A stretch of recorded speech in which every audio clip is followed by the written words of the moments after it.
उसी प्रकार जब सतयुग त्रेता द्वापर कलयुग 1000 बार चक्कर लगाएंगे तो ब्रह्मा जी का एक दिन होगा।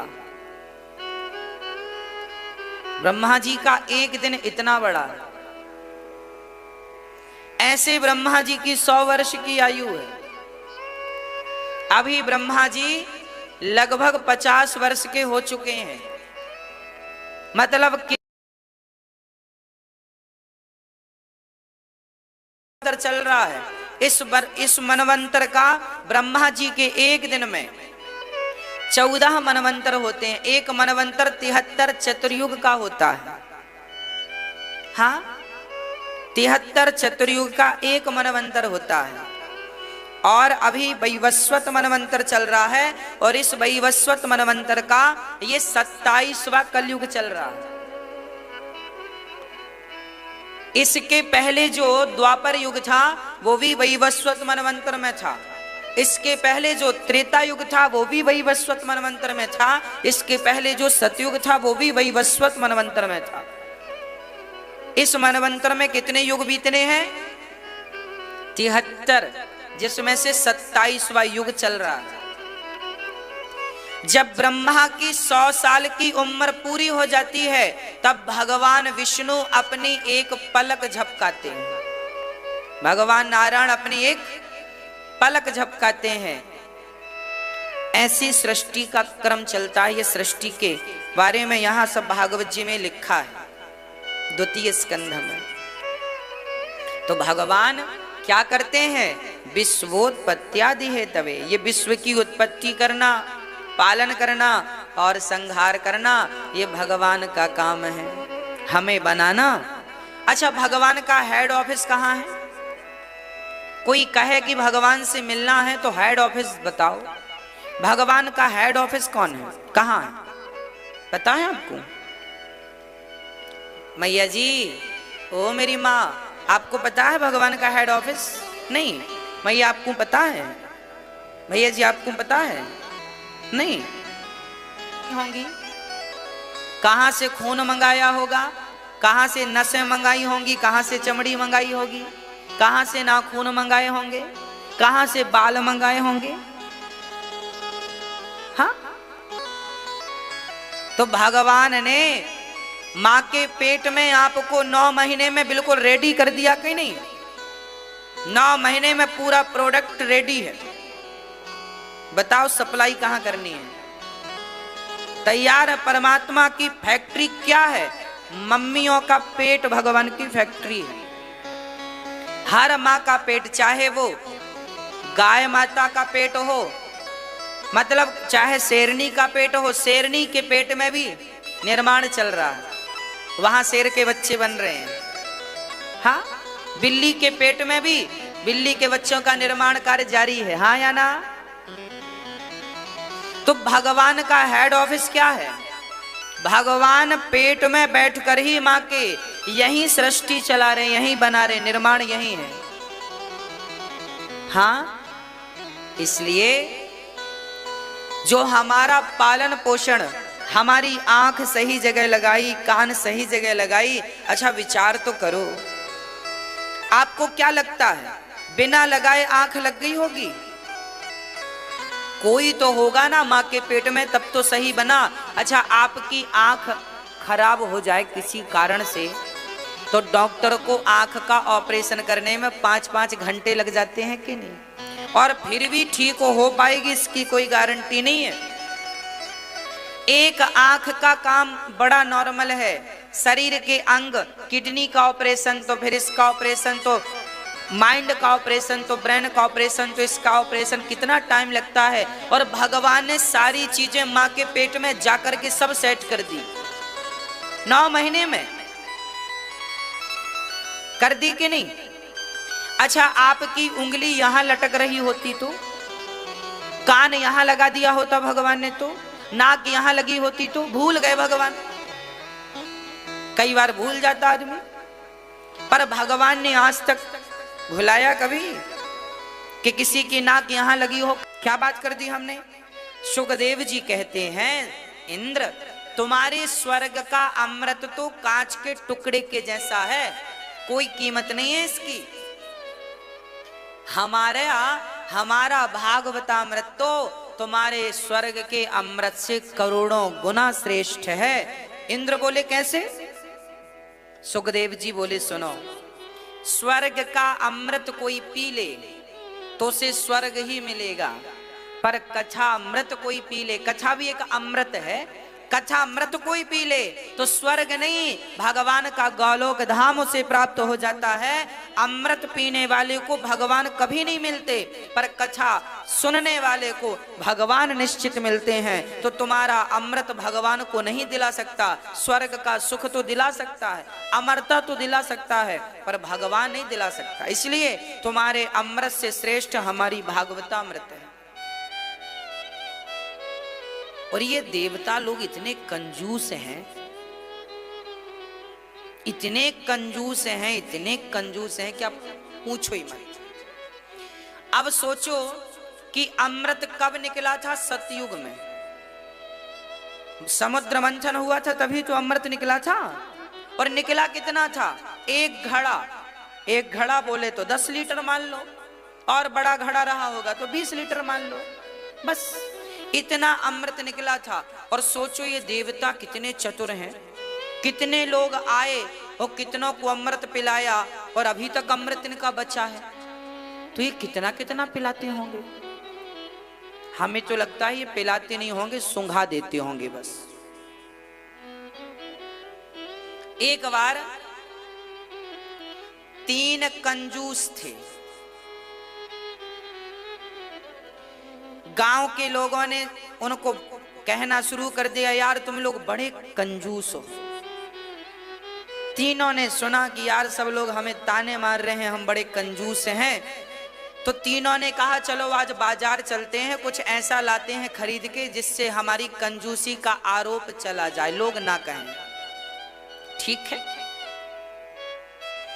तीनों कंजूस बाजार गए, बोले क्या खरीदे? कभी कोई खरीदी नहीं करते। हाँ, क्या खरीदे? तीनों ने कहा एक काम करो, 250-250 ग्राम देसी घी खरीद लो, और आज से बढ़िया। अच्छा, लोग ताने मारते ही इतने कंजूस हैं, सूखी रोटी खाते हैं, पैसे बहुत है, घी नहीं लगाते, घी भी नहीं खाते। इतना कंजूस आदमी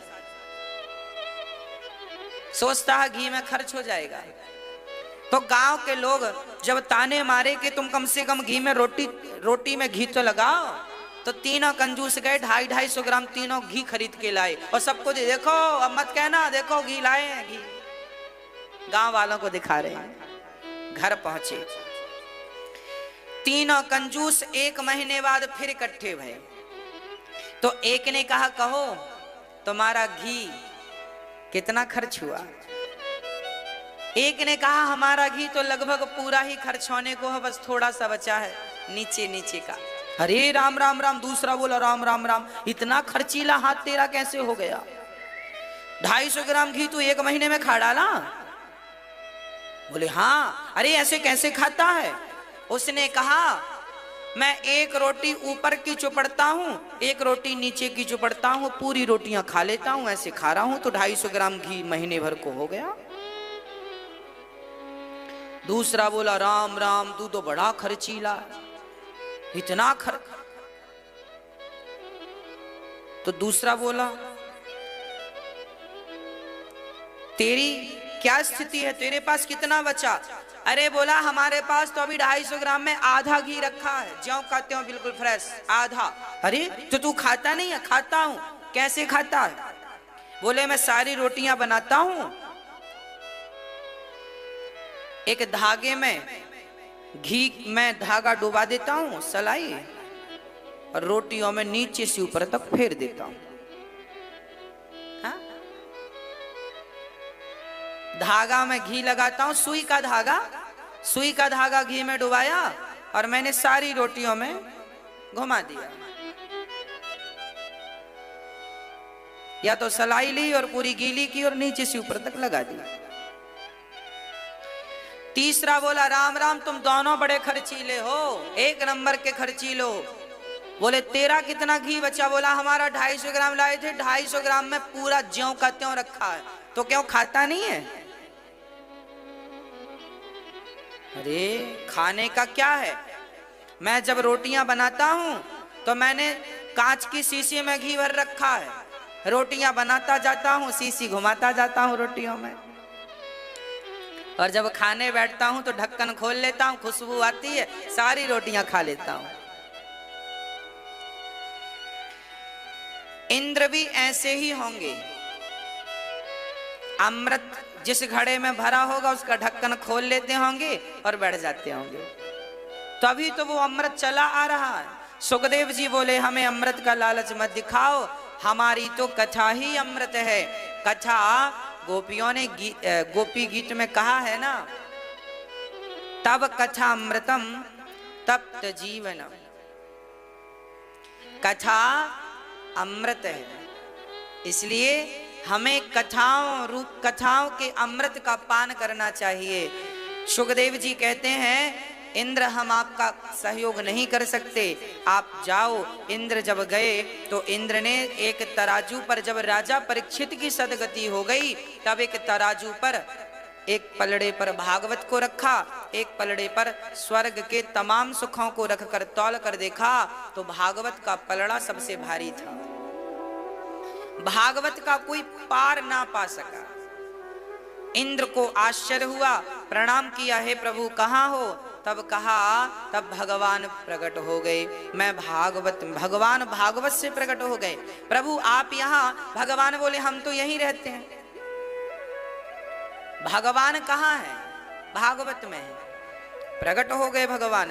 इंद्र का अहंकार समाप्त हो गया। ये भागवत कौन है? भगवान का प्रत्यक्ष स्वरूप ही श्रीमद् भागवत है। प्रत्यक्ष कृष्ण एव ही। ऐसी भागवत को हम प्रणाम करते हैं। इंद्र का अहंकार समाप्त हुआ और भागवत की महिमा उभर करके सामने आई। एक बार नारद जी सारे तीर्थों में भ्रमण करने के लिए गए, पर शांति नहीं मिली। अच्छा, नारद जी भी शांति पाने के लिए चलते हैं और किसे देखते हैं? सारे तीर्थों में जा करके देखते हैं। क्या देखते हैं? कन्हैया तुम्हें एक नजर देखना है, जिधर तुम छिपे हो उधर देखना है, जिधर तुम छिपे हो उधर देखना है। कौन कौन चाहता है कन्हैया को देखना? तो बड़े भाव से जरा मस्ती के संग मेरे संग कहो, महारानी हो। हाँ, ये जो भक्ति महारानी है ना, ये भक्ति महारानी उदास थी। इनके बेटे बुढ़े हो गए हैं। नारद जी ने कहा आप 16 साल की आप हो और आपके बेटे 80 साल के हो गए। क्या करें महाराज, ये कलयुग है। यहाँ सब उल्टी गंगा बह रही है। बूढ़े बूढ़े लोग जवान बनना चाह रहे हैं और जवान जवान बच्चे बूढ़े हो रहे हैं।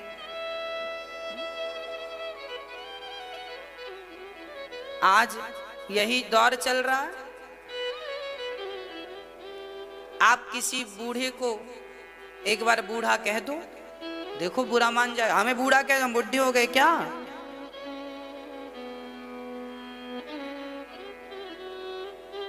आजकल 60 साल का आदमी अपने आप को बूढ़ा नहीं मानता। कह दो तो उसे बुरा लगता, हमें बूढ़ा का, हम बूढ़े हो गए क्या?